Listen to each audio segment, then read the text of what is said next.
All right, we'll go ahead and call to order the Stevensville Town Council meeting for Thursday, October 14th, 2021. Ms. Berthad, would you please call the roll? Councilmember Allen? Here. Councilmember Devlin? Here. Councilmember Ludington? Here. And Councilmember Wandler?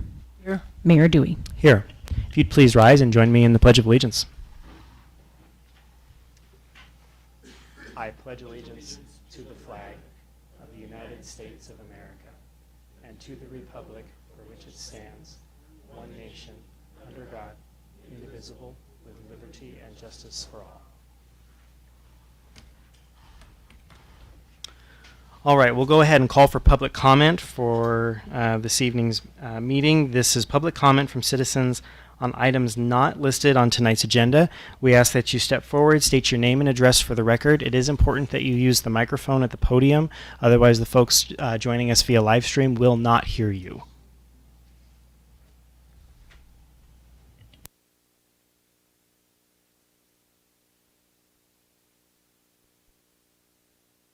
Jim Cruz, 316 9th Street, Stevensville, Montana. I was a little surprised at the paper. From what Mr. Ludington stated in the newspaper, it appears the town council passed an unbalanced budget. A quote from the Bitterroot Star, October 12, 2021. Ludington said the council went out on a big limb this year by giving the town staff a significant raise. We're trying to stabilize our staff, he said, because people can easily move on to better paying jobs in the current market. The reality is that everyone is calling it the Great Resignation. People are finding different jobs. If we're unable to keep the people that we need, we won't be able to provide the services we have. All the town departments struggle with that, even the fire department. The people we have right now want to stay here, but to be able to stay here, they need to get paid something more in keeping with what they're worth. The council has faced some criticism recently for raising user fees and authorizing the mayor to put a former gravel pit up for sale to cover the budget shortfall created by the pay raises. That's what unbalanced the budget, said Ludington. But if we underspend in other areas, raise fees, sell or annex property, we can balance it. We just can't keep the status quo, he said. Trying to float a bond is not on anybody's radar right now. I don't think that's something the town needs to try to do.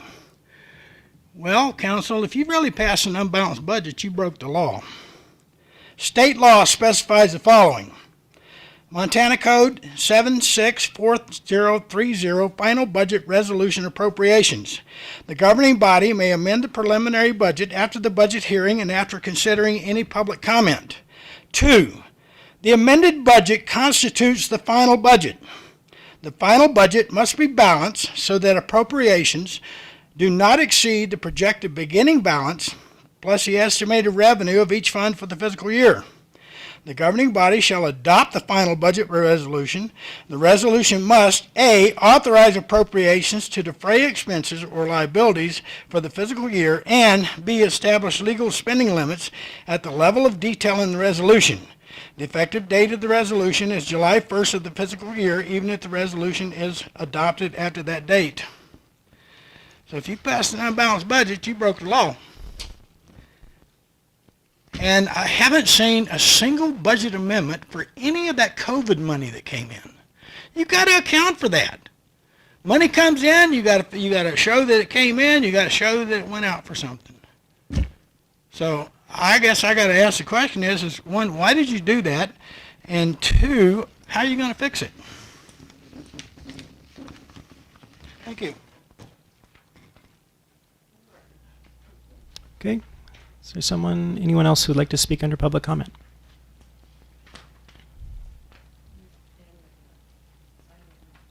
Did the...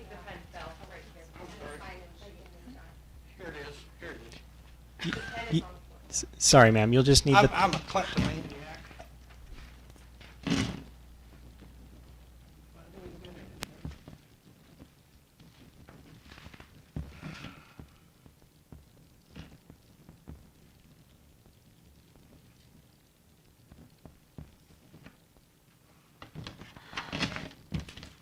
My name is Dolly Griffin.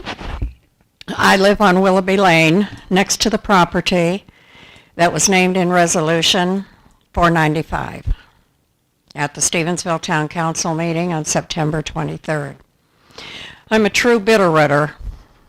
I was born in 3 Mile. I went to school at Lone Rock. And I've lived north of the property for over 39 years. I have faithfully been a good neighbor. I fenced the property on the south side next to Willoughby Lane. I've repaired and replaced the fence over the years, as there have been several accidents between Willoughby and Homeacres Road. There have been some car accidents that have torn out the fence. I've replaced it. Wildlife have also torn down the fence numerous times. I've repaired the fence on your property each time. The property was functioning as a gravel pit when I first moved next to it. Later, it was left with exposed soil. I personally walked the area with one of those crank things and seeded it to keep noxious weeds from coming in.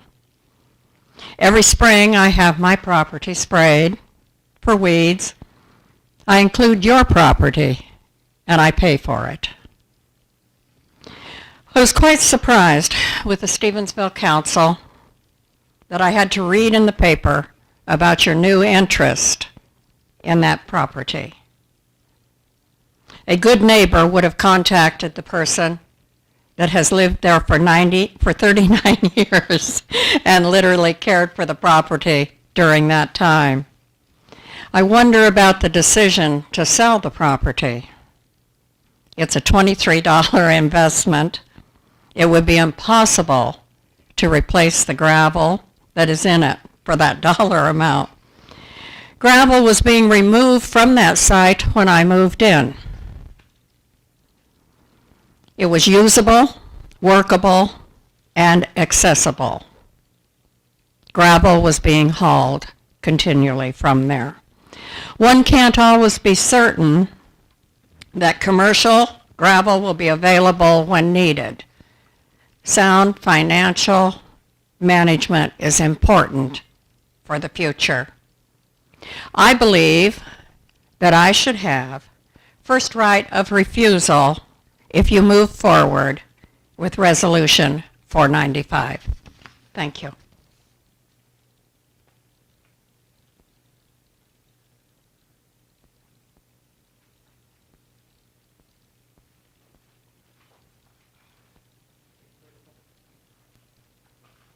there any further public comment? Jim Cruz, 316 9th Street, Stevensville, Montana. Regarding the property on Willoughby, I understand that we have a file on this property, because I've been talking to past clerk and other people that have been involved in town government for a lot longer than I've been here.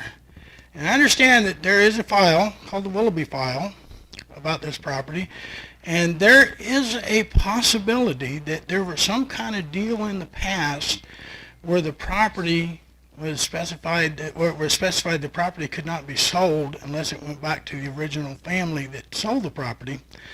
I have to ask, have we done a research on this? Have we done the title search to make sure there's no associated documents with the title on this restriction? And where is the Willoughby file? Because this may be a problem for the town. Thanks. Is there any further comment? Okay. Hearing, Ms. Rodabaugh. Took me a while to figure out I wanted to say something. Leanna Rodabaugh, 204 Valley Street, Stevensville. I'm not too sure what I saw today. I was driving to Missoula for a doctor's appointment. And I think I saw the park department out there cleaning up some of the scarecrow stuff. Was that you? Okay, it was you. And what occurred to me is we're having to use volunteers to haul off our lawn and yard debris, but yet we're paying for people that went and put scarecrows out on the bike path that should be able to clean it up themselves. There's people like me that are rather elderly, and I don't have a pickup. I have to rely on friends that will help me. And yet the park department is out there being paid to do that when they could be helping the people of the town. And if that is what happened, I mean, it's going to take a while to remove all those scarecrows because they're bulky and messy and full of stuff. They were also out there before the Scarecrow Festival, weed eating and cleaning it up. It's a good town function. I'm not complaining about that. We want our town to present itself in the best possible way. But to have the Parks Department go out there and clean it up, I mean, your wife had a display. I don't know if she cleaned it up, but the Parks Department shouldn't have to bother with that. They should be helping us, the townspeople, a lot of whom are just as old as me, clean up their yards. Thank you. Do you want to clarify under public comment? Yeah. All the Bobby, you'll have to be at the podium because the microphone won't pick you up.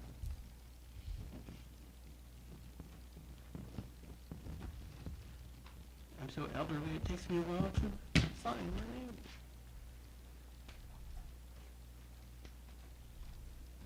Bobby Sunsting, Parks and Recreation Director. The bike path is under our department. We care for that. I was out there today picking up trash, which I do daily. I take the gator and I drive the bike path to the bridge and back.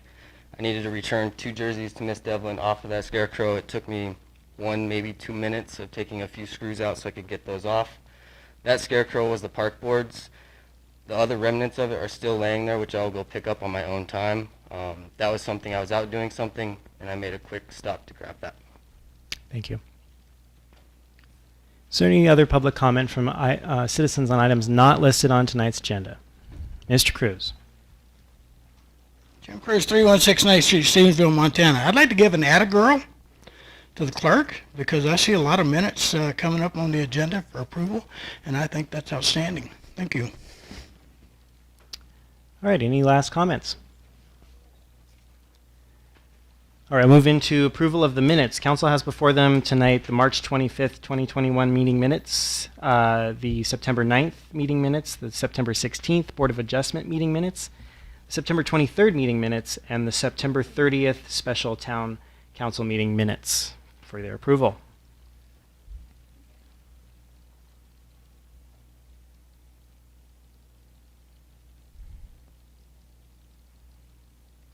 Is there a motion to approve?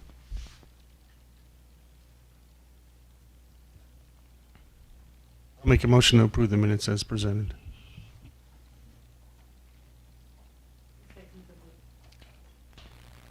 The motion. Okay, it's been moved by Mr. Luddington and seconded by Ms. Wandler to approve minutes presented tonight. Any council discussion?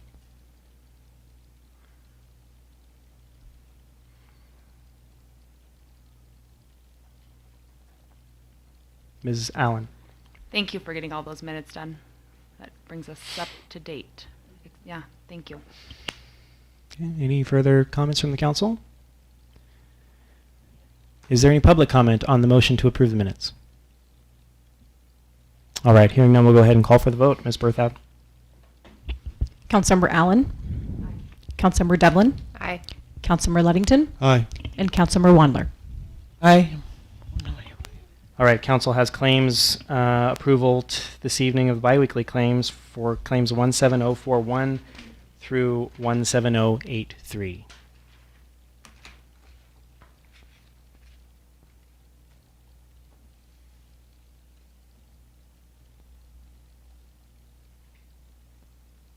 I'll make a motion to approve claims 17041 through 17083.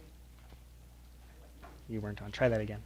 I'll make a motion to approve 17041 through 17083. Is there a second? I'll second. Okay, it's been moved by Ms. Allen and seconded by Mr. Luddington to approve claims 17041 through 17083. Council discussion.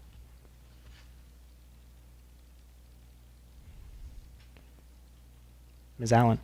17062, 17063, looks like we're doing patient transport. We're just ensuring that our firefighters are paid. I assume it's coming out of, they're using personal vehicles, or what? It's more or less a stipend. We pay those people for their time to transport when it occurs. And we charge for the transport to offset the cost of reimbursing those people for their time. So it's a flat rate.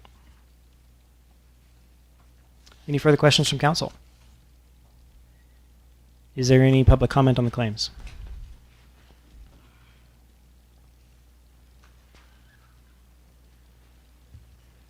Jim Cruz, 316 9th Street, Stevensville. I have a comment on two claims, actually. They're both claims 17081. The first is Amazon Live Streamer for $3,384. And the second one is on the Uline Fire Department training tables. I understand we have a budget shortfall. We're having to have a yard sale or sell off property to make up the difference in the budget here. So why are we spending this much money, $3,384 for a live streamer, and $2,521.41 on training tables? Maybe somebody can explain that. Thanks. For the council's benefit, to clarify, as you recall from your budget process, you allocated certain expenditures to be used for the American Rescue Plan Act, and those two expenditures are qualifying expenditures for that money, and were earmarked as such. Okay, is there any further public comment? Chief?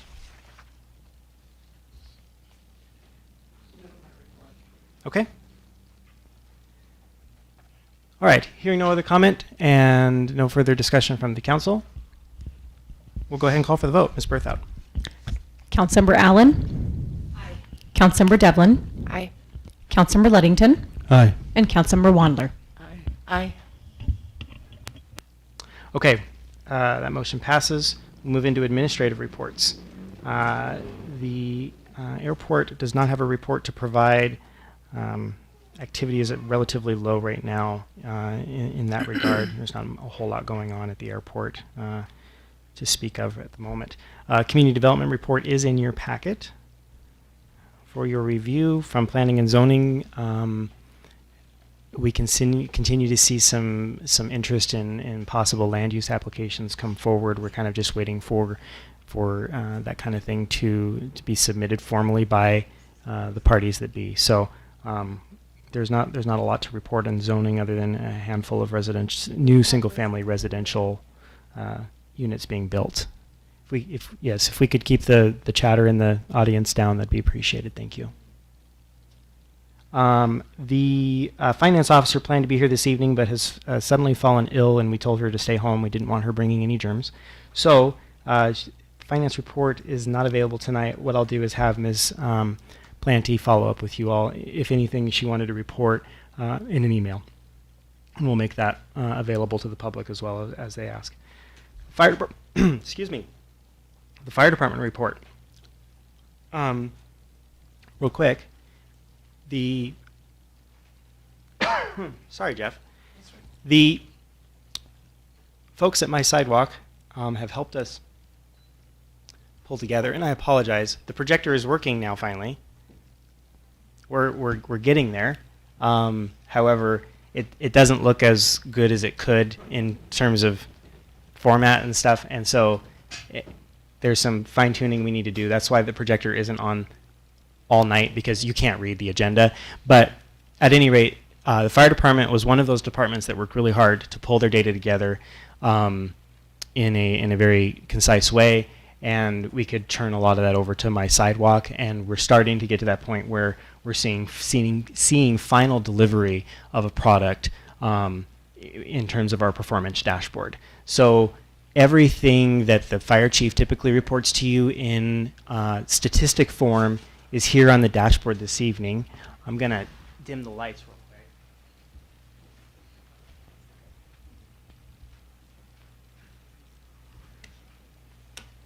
quick. So what you'll see in the future is you'll see this linked to your agenda. So when you access it electronically, you'll be able to come to this website, and it will review all of the statistics. On the left, you see a number in blue. It says 71 total calls for service. That's September's statistic. And then the 596 is the cumulative total calls for service in 2021. So that's how that works there. Janelle can scroll through that and kind of show you that as Jeff goes through his report. But what the only difference I'll say is this does not include any goals. So when you actually go to the performance dashboard, which we'll be able to release at the end of the month, you will then see benchmarks across those graphs that'll tell you where we are in terms of where we want to be. So that's the only thing missing from these pages. This is simply reporting information to the council and the public to let you know what's going on. So we have this data available for the fire department this evening, and the rest of the departments we will have available going forward. Chief. So as my sidewalk comes out, is rolled out, is put together live, I guess a question I would have for Brandon, will this also break it down medical versus auto versus fire? It will. That's part of the issue with this screen being so small right now, and it's a formatting deal with between the projector and our machine. But usually you'd see more. So yes, calls for service EMS is down below, and then fire. So as you scroll through, you'll see all of the different statistics. So you can give your report as you want usually, Jeff, if that's okay. Sure. And Janelle will just scroll through so we can see. Yep, no, that's fine. And these are very current, very accurate numbers for last month. Currently today, I wrote call number 616. So we're moving along. But yeah, so you'll see up there as of the end of September, it was 596 calls, requests for service. We had 209 calls in the town and 371 within the district, and we had 10 mutual aid calls. Our medical responses were 472, fires were 80, and motor vehicles were 38. So again, as the mayor indicated, that as we get this cleaned up, brightened up, whatever, we should be able to see those types of numbers on the screen. And you guys should see it on your computer in that report prior to. But it's also good for the public to kind of hear, numbers of what we're doing. So I don't have a problem at all reading that out. Last month, of course, September, we did our 9/11 ceremony. It was a big one. We had a lot of participation from up and down the valley. Our neighbors came, turned out, and we had quite a few. I was pleasantly pleased with the number of individuals that actually attended the ceremony. So that was a good deal.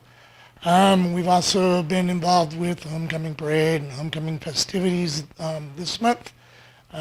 Future coming yet in this month, maybe the very 1st of November, we will be doing our annual fire prevention program up at the school. So other than that, we're continuing on. We've picked up another cadet to our program, to our roster. He just had his 14th birthday, so he's now eligible. So he's all on board and ready to go. So we picked him up as well. Real quickly, just want to back up for those that aren't here regarding the question about the tables that we have upstairs in our training room, in our meeting room. Yes, those were budgeted items. That was all passed through the budget. However, I did ask for a lesser dollar value on the table, and I was able, they were upgraded for me. So that's why they are where they are at. We are trying to be very fiscally responsible with our dollars in the fire department. We appreciate everyone we get. Any questions? Any questions from council for the fire chief? Okay, thanks, Jeff. Yeah, I mean, we have, I think, one more with Parks and Recreation that we can show you real quick. It's very brief. But first. Actually, Parks is next anyway. So, Bobby, you can go ahead with your report, sir.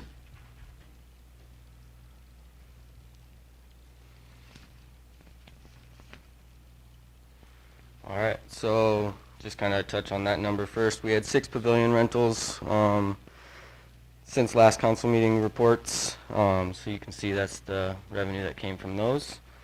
Lewis and Clark Park, we winterized and closed the bathrooms October 7th. One, we've had a lot of vandalism. 2, all the plumbing's above ground, all the water and everything. So once it starts to freeze, we have to close those up. Since Steve's not here, I'll touch on the fall cleanup drop site is down there October 4th to October 29th in the northeast corner of the parking lot for yard debris and waste burnable stuff. I've been very busy this week chasing leaves all around town. Today I spent a lot of time on the Bagger, Father River Valley, Lang Park, Veterans Park, and the first go at Lewis and Clark Park of leaf cleanup has been done. Trimmed the trail on River Park Trail. It was really overgrown, and it was actually nice the day I trimmed it. A dad came through with a little carrier on his bike with the kid in it and a little kid on a bike, and they came right after I cleaned it up, and it could all fit right through, so that trail is looking pretty nice. It's a good fall walk for anyone that's never been down there. Father River Valley Park, we are pulling the old play structure starting Monday. Public Works has a little bit of time freed up, so we're going to get rid of the old one, do the site prep, excavation, and get ready to put in the new playground that we bought earlier this year. That's exciting. So Park Board's been working really hard with me on that. We got some new picnic tables and stuff coming for that, so it'll be a nice park beautification project. We also got some new tables coming for Creamery Garden Park. I've been busy in there. I've already cleaned leaves out of there twice, trying to stay on top of it so I don't get overloaded, but looks like the trees are almost empty, so I got probably one more good push to get Creamery cleaned up. Some events we've had. There's a concert at Lewis and Clark Park on September 26th. It was the same Christian group that did one in July. I think they reported they had 120 people down there, so that was a nice event. Spoke with the Scarecrow Committee. They estimated they had 6,000 guests for Scarecrow Festival this year, which is awesome for our town. We had 12 scarecrows on the bike path, 20 plus businesses involved, and 1 youth scarecrow at the hotel. So. And as was mentioned earlier, I want to give a big thank you to Colette. She helped me a lot getting the bike path cleaned up and brought in her mowers and everything that could do what ours couldn't. So big kudos to her. It would not have been as good an event if it was 2-foot tall sagebrush all along there. So I think that was awesome for the Parks Department as well as for the Scarecrow. Irrigation's off at all the parks. If you've been on the bike path, I've worked with the library here again to do a story walk, so that's really cool. They got new signs, which is awesome. The old ones were pretty flimsy and would blow away. These new ones are pretty stout, so that's out there. Any other questions? Any questions for Mr. Sunstein from the council? Great. You've been busy. Thanks, Bobby. All right, we'll move on to the police department report. Chief Sosa, how was the drive?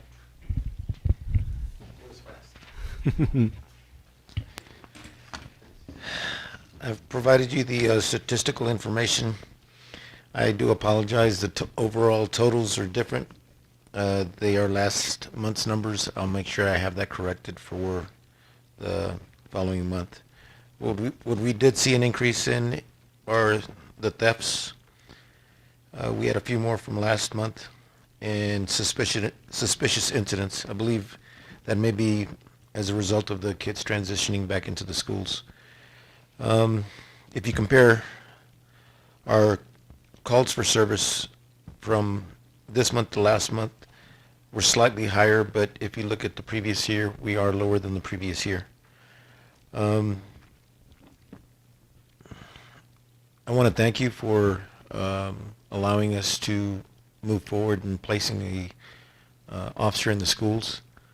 I think it's proven critical. We've had a few incidents already, beginning with the week leading into school, and I think we need to strive to make sure that we provide a safe learning environment for our students.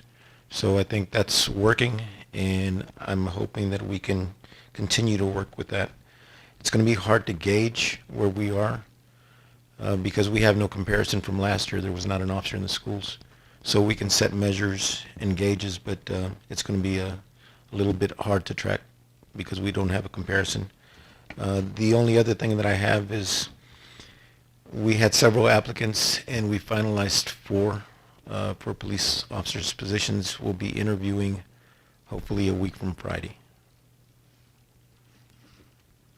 Thanks, Chief. Is there any questions from the council? Okay. The Public Works Department. I don't see Mr. Cruz. The Public Works report is in your packet. As Mr. Cruz noted, they've implemented a new work order system, and that data is becoming more and more relative or relevant rather to their productivity. I think the last report you saw in your packet had some sample data. This is real data now that that they're doing. And the interesting thing, I did an exit. I'll just touch on this real quick in the Public Works Department. I did an exit review, if you will, with the folks from the Community Engineering Corps that brought this grant to us and implemented this system 4 years ago. And they spoke very highly of the Public Works Department and staff that we have on our crew today because of their willingness to adapt and utilize this system. They've seen implementations in other communities, some larger than us, some of the same size as we are, that have not been as successful or have been more difficult to implement because the staff there looked at the system as a way to scrutinize that department's performance or to be more punitive or gauge what they are not doing. This crew didn't accept it that way at all. They looked at it as a tool to do a better job and to better track what they're doing and to make sure nothing goes overlooked. And so, I applaud them for that. I think that was a tremendous compliment from the folks at CEC, and I'm pleased with the result of this system that's come out. So it's certainly helped them out. So I think, if you have any questions on what's in your Public Works report, just let the administration know and we can get those answered. But his report's a lot more complete now with that information in it for you. Okay, that completes or concludes the administrative reports portion of tonight's agenda. We don't have any guests, correspondence, public hearings, or unfinished business to consider. So we'll move into new business. Item A, a contract with Thomson Reuters Clear for the police department's background investigation access. Chief Sosa, do you want to present the item? I don't mean to put you on the spot. You can speak to this a lot more eloquently than I can. Basically, what Clear is it's a background investigation tool. We can use it to perform or conduct background investigations on the people that we employ, as well as individuals connected to our investigations. The reason for this, as opposed to trying to get a siege terminal, is because of the confidentiality involved. In getting a siege terminal, we would have to have a secure location for it. There's audits that are conducted when criminal backgrounds are run, and there's training that's also involved. With this type of system, we don't have to have it in a secure location. They give us a certain amount of accesses per the contract per year, and it's just an easier all-around system. I mean, because of the training involved, no training involved, no audits involved, not having to have it in a secure location. Okay.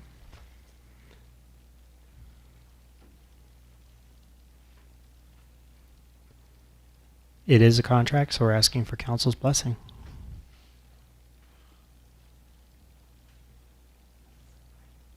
I have a question. Sure.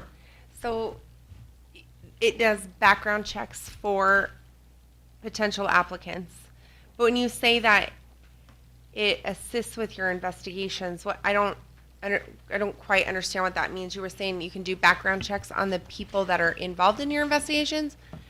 When you get a Siegen terminal is for criminal backgrounds. That's it. That's all the information that it provides you. With this type of system, you can use it to perform background investigations on your applicants for police officers. Basically, this type of information, you input the subject's information into it, you can get known residences, known associates, you can get social media, you can get a number of other things along with criminal information that the individual has been involved in. It's even as far as tickets are concerned. You can get all that information in this type of system. Your microphone's off, Nate, Jamie. It would speed your process up with your investigations, or It could do that, but it provides us a lot more than just a basic criminal investigation. okay, thank you. Yes, ma'am. Currently, if they're investigating a suspect for a crime, they would have to request that criminal history background from dispatch, right? That's correct. Through the 911 center's Siegen terminal, criminal justice terminal. This would kind of bypass that, where they would get that information plus a lot of other things without the restrictions that a Siegen terminal has. It's a very involved process to get that. We've looked at it a couple of times, and it's just cost prohibitive. It's a much more efficient route to go because of its flexibility and its use. It's a cheaper alternative. In addition to having to make the request to Ravalli County, they use a different system than Clear. And when you make a request to Ravalli County for this type of information, they provide it to you over the phone. You don't get to view it, so whatever you ask for, that's what you get. They don't give you any more. So we could either get this in a hard copy as far as being able to print it out or view it ourselves.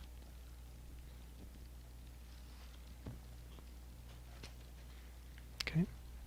Any other questions from council or?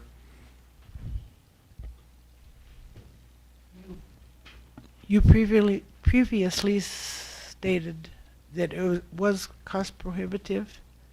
For a Siegen terminal? Oh. So a Siegen is the Criminal Justice Information Network, and so it houses its government system, and it houses all of the criminal information on people, right? Everybody. If your fingerprints and all of those things are, all of that stuff's in that terminal.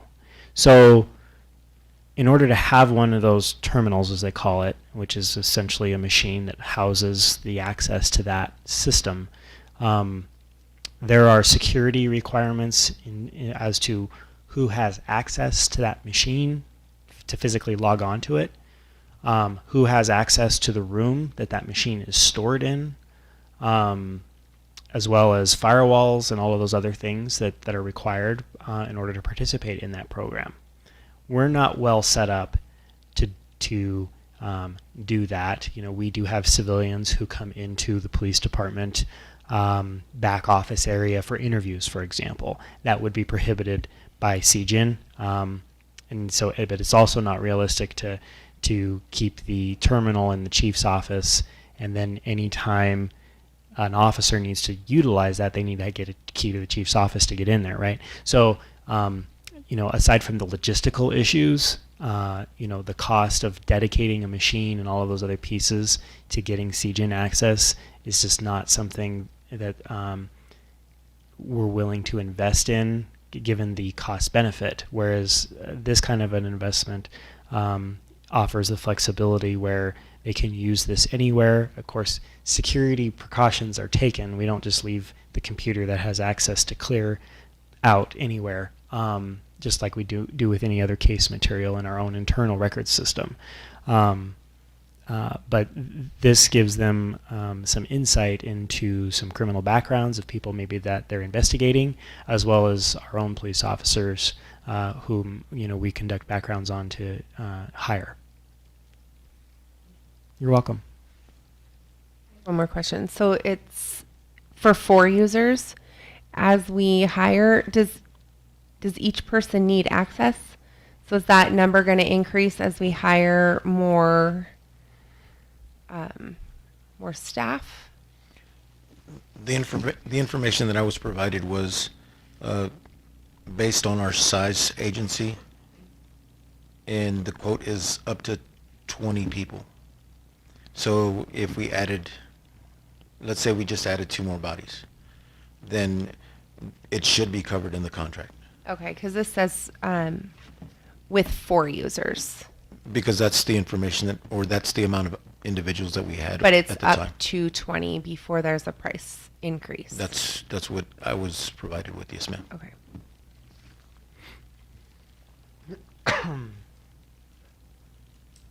Okay.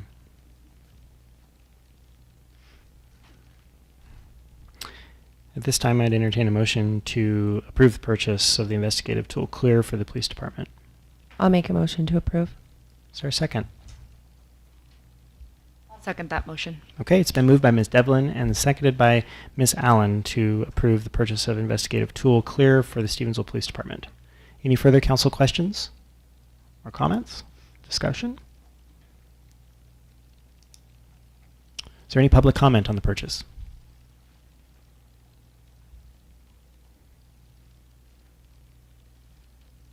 I do not have an issue with this at all. I just, Can and you I know state your name and address for the record, please? Leanna Rodabaugh. Thank you. I forgot where it was. Thank you. You guys know, and I know, how much it's going to cost, but I think for public participation, you should state the amount that this is going to cost, just so everybody knows. You're going to approve a contract, and you probably should just let the public know the cost. Thank you. Okay, for clarification, the cost of this contract is $2,400 per year and is a subscription.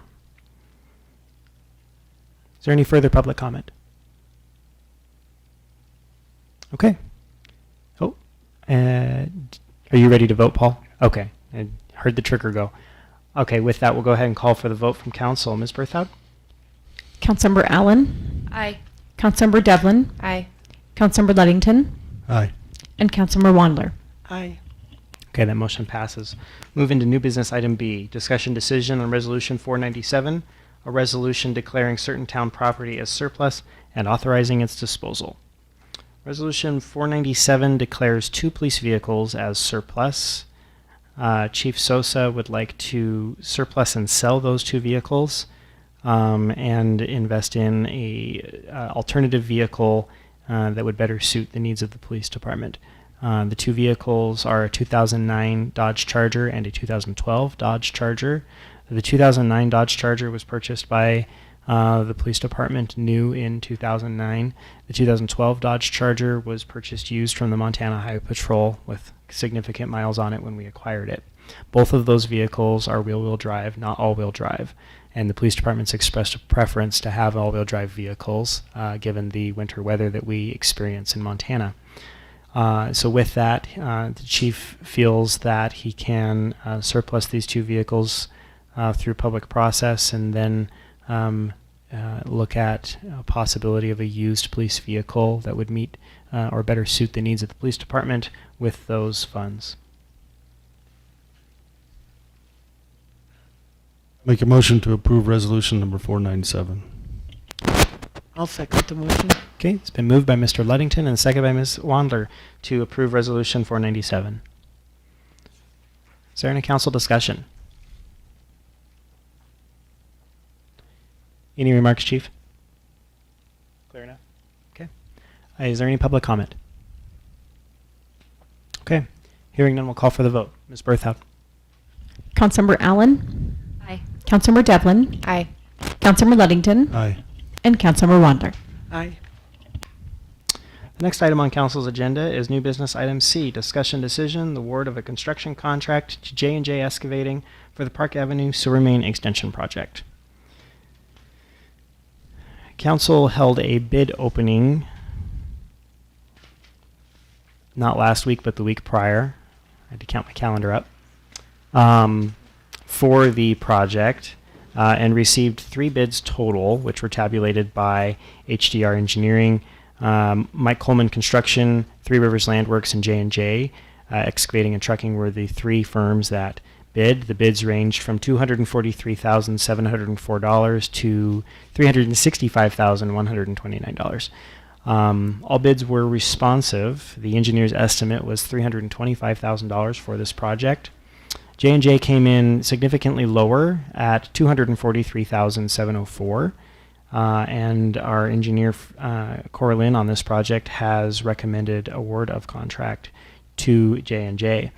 Upon approval of this contract, if council desires to do so, we will hold off on a notice to proceed until springtime. The contractor will go ahead and purchase the material, the sewer pipe, and store that over the winter. The process there is that our engineer goes to their warehouse and physically touches the pipe to make sure that it is Stevensville's pipe, and then they hold that until the project is ready to go in the springtime. That better fit their construction schedule, and we allowed that in an alternative under the bid package. If you choose to proceed, the sewer line will be installed no later than April 30, 2022. The funding mechanism for this contract will be sewer reserves.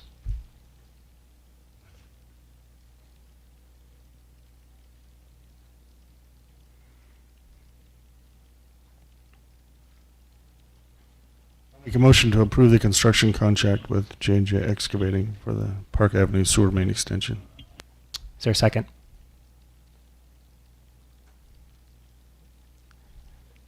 Second the motion. Okay, it's been moved by Mr. Ludington and seconded by Ms. Wandler to approve the award of construction contract to J&J Excavating for the Park Avenue Sewer Main Extension Project. Council discussion. Okay. Is there any public comment? Mr. Thomas.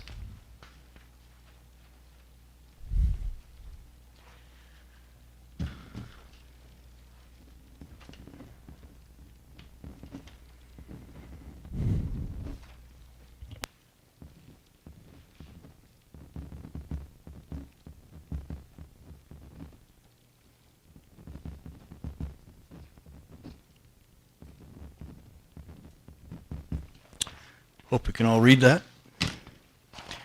I just want to let you know. Do you mind introducing yourself real quick? Oh, yeah, Thank sure. you. I'm Bob Thomas. I'm the chair for the Community Center Project, which is founded or funded or organized through the Stevensville Community Foundation. And so, by the way, thank you for approving the sewer trunk line. Without it, our project ceases. So we appreciate it very much. And I think it will be a great benefit to Stevensville and along that street to get more hookups down there. So thank you. I just thought I'd let you know. We've been busy trying to organize our floor plan, our concept, site plan, and so forth as to what it would look like. And it's taken about 7 months, but we do have a floor plan. We do have a rendering. We do have a site plan. It's a little early to publish that at this point because there's several things that have come up that we need to look into. Obviously, cost is a big deal, and we've run into a couple of snags in the actual functionality of the building. So we are busy trying to chase that down and get that answered and keep moving ahead. So your timeline as far as next spring is probably fine. So thank you very much. I just wanted to make that report. Thanks, Bob. Is there any further council discussion or public comment on the project? All right, hearing none, we'll call for the vote. Ms. Berthoud. Councilmember Allen. Aye. Councilmember Devlin, No. Councilmember Ludington, Aye. Councilmember Wandler. Okay, that motion passes 3-1. The next item of business is discussion decision on the second addendum to attorney contract with City Attorney Scott Owens. Your council communication outlines the rationale behind this request. As you're aware, Mr. Owens gave us notification, I think back in May, that he was not renewing his contract with the town of Stevensville. And so we had to go back out and seek for an attorney contract. That took us a significant amount of time to do. We finally did find a candidate, which we'll address in the next agenda item. However, Mr. Owens has and plans to work for the town through the end of October to November 1st. So this addendum covers or extends the first addendum that you granted, and allows him to continue to work in that capacity until we fully transition to a new city attorney on the 1st of November.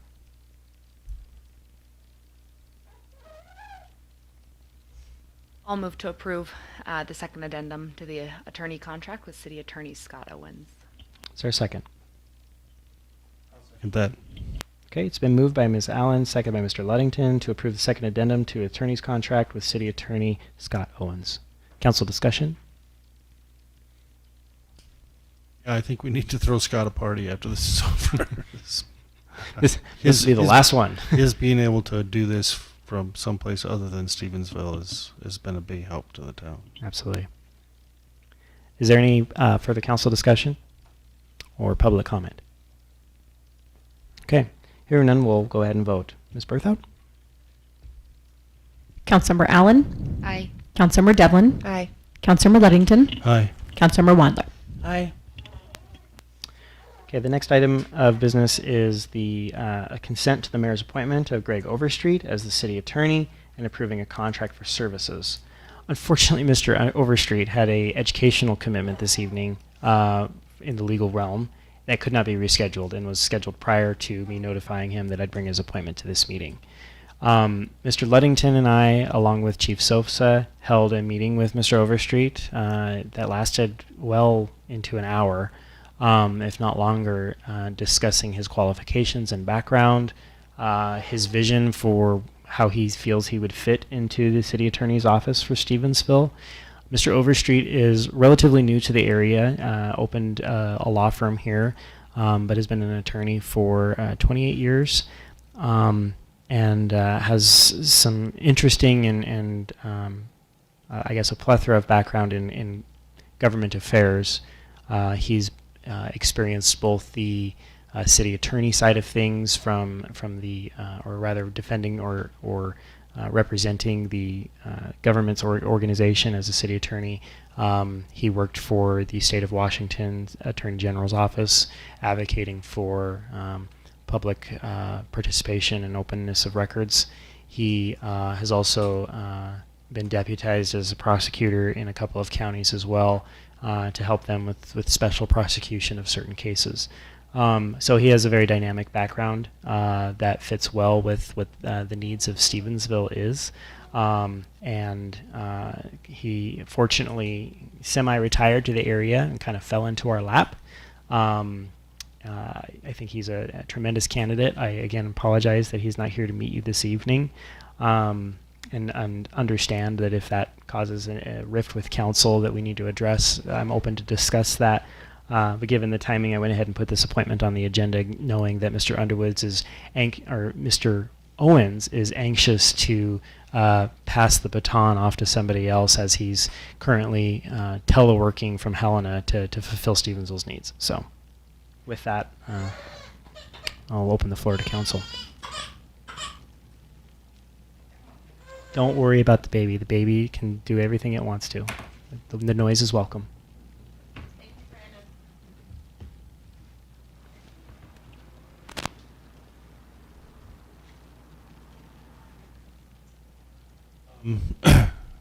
I did meet with Mr. Overstreet and Chief and the mayor and spent quite a bit of time. Quite a vibrant and interesting individual who is I think there's a few attributes that he has. One is he lives here in Stevensville. Doesn't live in town, but he lives very close by, has an office in town. So we don't have to worry about travel time. Secondly, he's experienced. He's been through a lot of the issues that towns have as far as public information goes, as far as roles and responsibilities. I think that he'll be able to answer a lot of those questions that we will run into as we proceed along. So I found him to be quite interesting in an eye-opening way, and something that I think will be an asset for the town. In our discussion, we talked about some specifics in what the city attorney's, what we expect of the city attorney and what their work is like in our community versus maybe a larger community or even at the state level. And he actually had, I think, a enlightening take on code compliance issues and how aggressive or not aggressive he would be in some of the long-term challenges that the town has had with certain properties and cleanup efforts, and those types of things, and some of the legal battles that the town has just never been able to overcome. So I found that interesting that he was able to speak to that a little bit and give us some insight into his approach, which I think would fit well with the community and how it's received.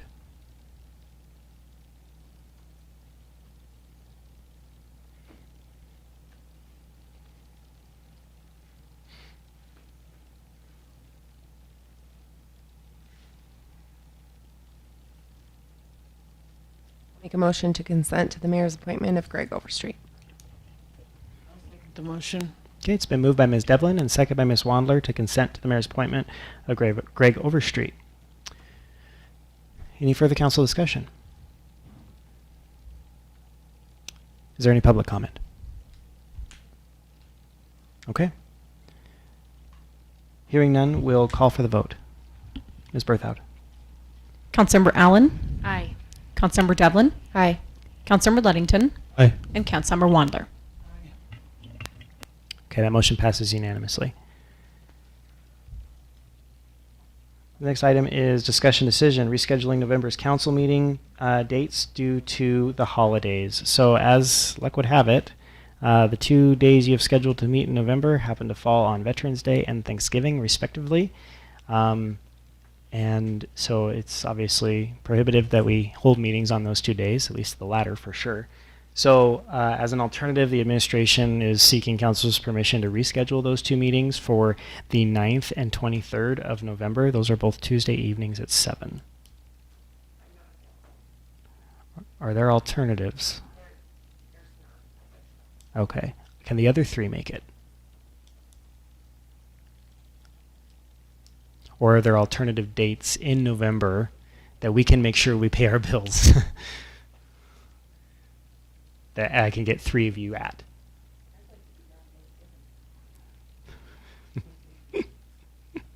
Black Friday?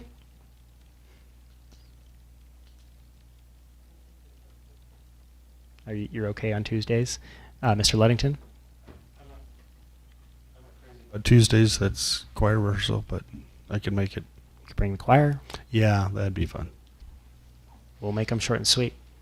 Ms. Wandler, I know your schedule's packed. Can you make Tuesday nights? If the director of the play releases me. Oh, that just got interesting. I think it's cool that we have this scheduling conflict because our council members are so involved in the community. That's a good thing. Yes, I would be available. Okay, we'll take into consideration the time it takes to get through those meetings as we build those agendas. They should be. Yeah, well, we scheduled this agenda item a week ago, Jamie. No problem. We apologize. It's not always common that we fall on 2 Thursdays. We usually just have the one we have to deal with. So with that, if 3 of the 4 council members can commit to the 9th and the 23rd, I'd entertain a motion to reschedule November's council meetings to the 9th and 23rd of November. So moved. Is there a second?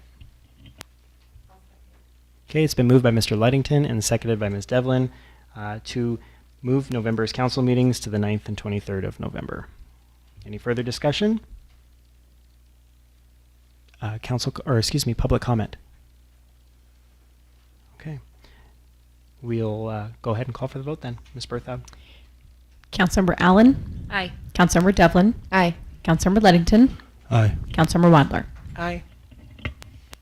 Is it council's, on that note, is it council's expectation that we move the council packet deadline up as well so that you still have the full 7 days, or is it okay to leave those deadlines in place? Is Thursday early enough before Tuesday to get your packet? Okay. Thank you for that. It's harder when we have the statistics on the beginning of the month to move that deadline up, so we appreciate your flexibility there. Okay, the next item of business for the council to consider tonight is Newfield's task order number 1 for water rights hydrology. The town is, as we put in a press release earlier this week, inching towards resolving its water rights issues. We're getting closer and closer as we move along. Now that we have contracts in place with the appropriate engineers and firms to conduct the work, we can actually now get some of that work done. Task order number 1 with Newfields begins that process. As we discuss in the agenda communication in your packet, the work that Newfields does for the town will be conducted obviously in multiple phases. This one is kind of the first rush where they'll compile the document the water rights portfolio that the town has. Some of that work's already been done by our water rights attorney. The historic and proposed use will be kind of worked through by Newfields as well, and then we'll work with DNRC through some meetings to get an agreement on what an application should look like for the town of Stevensville. So upon your approval with this task order, we're going to hit the ground running as soon as tomorrow, getting meetings scheduled with the parties that are playing in this, so that within 90 days we can get something into DNRC in terms of knowing better where we sit. So and being prepared. So altogether, this scope of work is $14,758. And that is budgeted for out of the water fund in order to resolve the water rights issues.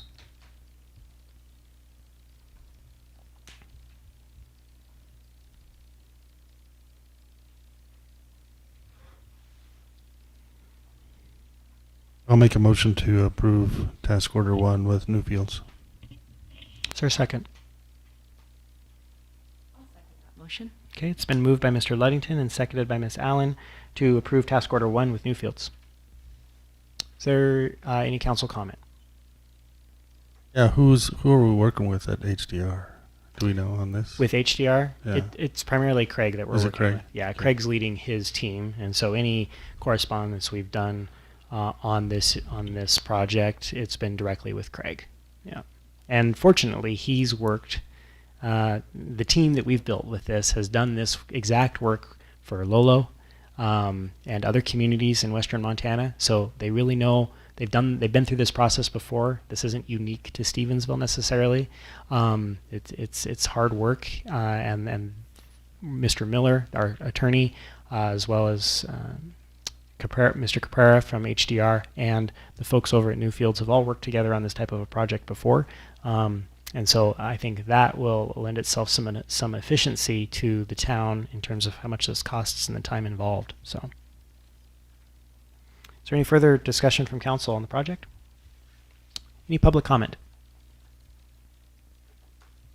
All right, hearing none, we'll call for the vote. Councilmember Bertha. Allen. Aye. Councilmember Devlin. Aye. Councilmember Ludington. Aye. And Councilmember Wadler. Aye.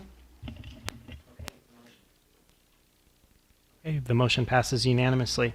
Let's see, new business item H, discussion decision on the Stevensville Airport land lease. That item has been withdrawn. We're working, I think, with the airport staff on an alternative to maybe maintain that property on a more regular basis rather than having to lease it for someone else to maintain. So we're going to withdraw that, given some concerns that the FAA raised. And certainly Paul can attest to dealing with the FAA is rarely a solution-oriented type of task, and they usually put up more roadblocks than bridges. So we're working through that, but there's no need for the council to address that item this evening, so we'll withdraw that from the agenda. Under the executive budget, or excuse me, the executive report, I just had a couple of notes here in regards to some budget comments that were made earlier this evening. The council's heard from the department heads on their activity and brought you up to speed. We're focused on getting the performance dashboard launched by the end of the month so that we can kind of give you folks as well as the public a little more insight into how the town is doing and the data behind that. So we're very eager. We're in a review phase right now. We're just doing some quality assurance to make sure wording is correct and numbers are dialed in and being represented the way they should be. For example, one snafu we hit was we were reporting a number every month to them on our year-to-date spending, right? So that number goes up as the fiscal year goes through. And when we turned those numbers into My Sidewalk, they interpreted that was our spending for that month. And so when we looked at the dashboard under our quality assurance meeting, we very quickly realized there's no way we had a $22 million budget. As nice as that might be, we just don't have the funds. So we had to fix that. So those are some of the things we're working through today that are just, they're interpreting our data in one way that we didn't necessarily clarify to them. So easy fixes, we're working through that with the town clerk's office and myself. So excited for that project to launch off. In terms of on that note with the budget, I think that Mr. Ludington's comments in the newspaper that were read under public comment tonight were pulled out of context. You did, in fact, pass a balanced budget as the law requires you to. I get really tired of hearing people get to the podium who are so misinformed and think they are right, that they preach that you've broken the law. And that is not the case. You passed a balanced budget based on the cash that the town of Stevensville has. In fact, the amount of cash that you spent down in this organization in order to pass the budget is not a nominal amount by any means compared to some of the cash that previous administrations and councils have authorized us to spend down. So I think when we talk about whether the budget was balanced or unbalanced, Mr. Ludington's intent was to say that we did not balance this budget on revenue alone, which is a healthy practice. We would like to balance the budget on revenue, and you all know this. We had this conversation in our budget hearings, in our budget meetings, and so you made the conscious decision to spend cash down. And in a lot of funds, for example, the gas tax fund, you spent more money in the gas tax fund than you were bringing in naturally because you save money up in that fund to spend at once. And so, yes, that's unbalanced on revenues, but that didn't break the law. So I just thought that was really important to clarify because the accusation is often thrown out that this council doesn't know the laws and regulations and rules.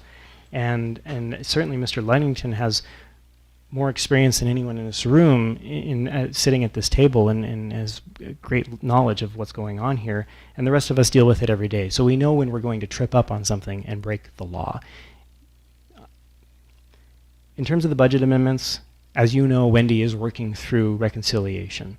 As that reconciliation comes to a close and she's making progress on that, you will see those budget amendments come forth for the fiscal year ending in 21. And those things will include the ARPA funding and the CARES funding and all of the other extra money that was bounced around throughout the pandemic. So as she gets those things reconciled and checks all the boxes in preparation of the AFR, you will see those budget amendments come forth. So just know that we haven't forgotten about them. We are going to address them because we have to. That's the law. We know the rules. With that, I have nothing further on my executive report. Barring any questions from council, I'll turn it over to you for your comments.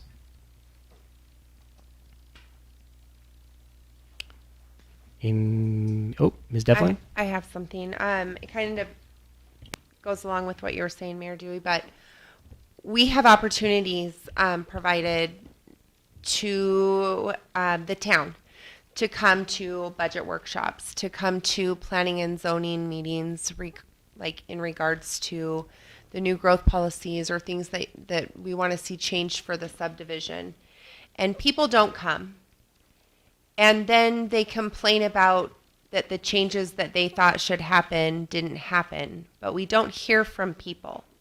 We don't participate in the activities that are provided, and then we get slammed for that, and we take the fall back. So get involved. I've said it before. There's boards that you can get in on. There's meetings you can come to. There's participation forums that you can be part of. So get involved.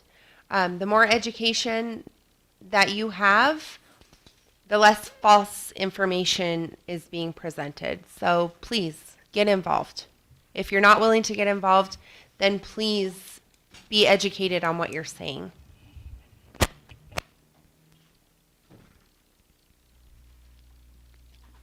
Anything else? Are there any board reports? Okay, one last thing. October 29th is a fifth Friday.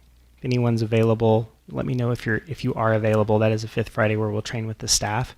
And if council is going to engage in that, I just like to know ahead of time so I put together a proper agenda that is relevant to your interaction with the rest of us. Otherwise, you'll be lost. So just let me know if that is a date that you can attend, whether it's the afternoon, in the morning, or all day.